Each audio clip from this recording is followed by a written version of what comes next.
ကျိုးတစ်ချောင်းလက်ထက်ချင်းဟာကျိုးတစ်ချောင်းလို့သူကယူဆတဲ့အတွက်ဒီ main ကလေးဟာသူ့ကိုလက်ထက်ချင်းတယ်သို့တော့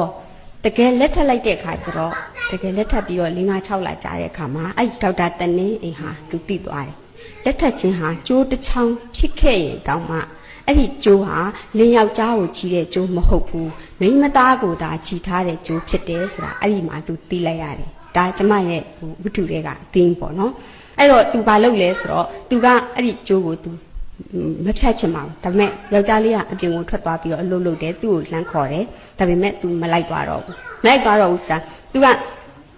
လက်ထက်ချင်းဟာကျိုးတစ်ချောင်းဖြစ်တယ်ဟုတ်တယ်သို့တော့အဲ့ကျိုးကသူ့ကိုပဲခြိထားတယ်လို့သူကခံစားရတယ်ဟိုယောက်ျားလေးကခြိလို့မရဘူးပေါ့နော်အဲ့တော့သူမလိုက်သွားပဲနဲ့ဒီမှာကြံခဲ့တယ်အဲ့တော့ကျမစောစောပြောတယ်အချစ်ဆိုတဲ့ဝတ္ထုထဲမှာကြပြထဲမှာနွန်လွာနဲ့ခြေတစ်ဖက်ကျွန်းနဲ့ရုံးထွက်ဖို့မဖြစ်နိုင်တော့ဘူးကွယ်ဆိုတာခြေတစ်ဖက်ပဲကျွန်းလိုက်ရင်သူ့စိတ်ထဲမှာတော့ထင်မှာပေါ့ဒီကြပြတဲ့ကမိန်းကလေးကနွန်လွားလဲအနဲ့ကြီးနွန်ထဲကိုခြေတော့ကျွန်းသွားရင်ရုံးထွက်ဖို့ခက်လိုက်တာလို့သူထင်တယ်သို့တော့သူပြန်ထွက်လာလို့ရတယ်ဘာကြောင့်လဲဆိုတော့ခြေတော့ကတစ်ဖက်သေးပဲကျွန်းထားလို့တကယ်လို့များနှစ်ဖက်ကျွန်းရင်တော့အဲ့နွန်လွားတဲ့ကနေပြန်ထွက်လို့ရမှာမဟုတ်ဘူး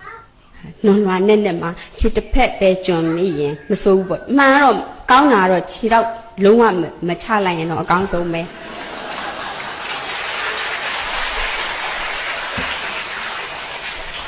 တစ်ဖက်သေးချမိရင်မစိုးဘူးပေါ့ပြန်ယုံထွက်လာလို့ရပါသေးတယ်နှစ်ဖက်လုံးချလိုက်မိရင်တော့တေချာတယ်ပြန်ယုံထွက်လို့မရတော့ဘူးအဲ့နွန်ထဲမှာနစ်သွားပြီတော်သေးတယ်ကျမကြပြတဲ့ကောင်မလေးကခြေတစ်ဖက်ပဲကျွန်းလိုက်လို့နောက်ဒေါက်တာတနင်းအိမ်ကလည်းခြေကိုနှစ်ဖက်တော့ကျွန်းလိုက်တယ်ဒါပေမဲ့သူကပထမတစ်ဖက်ကနည်းနည်းပြီးတော့ဒုတိယတစ်ဖက်ကနည်းနည်းတိမ်တဲ့ခါမှာအဲ့ဒုတိယတစ်ဖက်ကို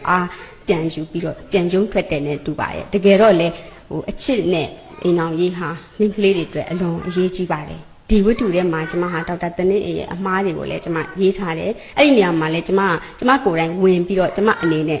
ရေးလိုက်တာဖြစ်တဲ့အတွက်ဟိုဒါပြောသူနန်းစားအနေနဲ့ပေါ့နော်ကျမအနေနဲ့ရေးလိုက်တာဖြစ်တဲ့အတွက်လူတွေကကျမလိုပဲထင်ကြတယ်ကျမအကြောင်းလေးလဲနည်းနည်းတော့ပါတာပေါ့လေဒါပေမဲ့လည်းအများကြီးတော့မပါဘူးဒေါက်တာတနင်းအိမ်ဟာဂျူးမဟုတ်ပါဘူးဒါပေမဲ့လည်း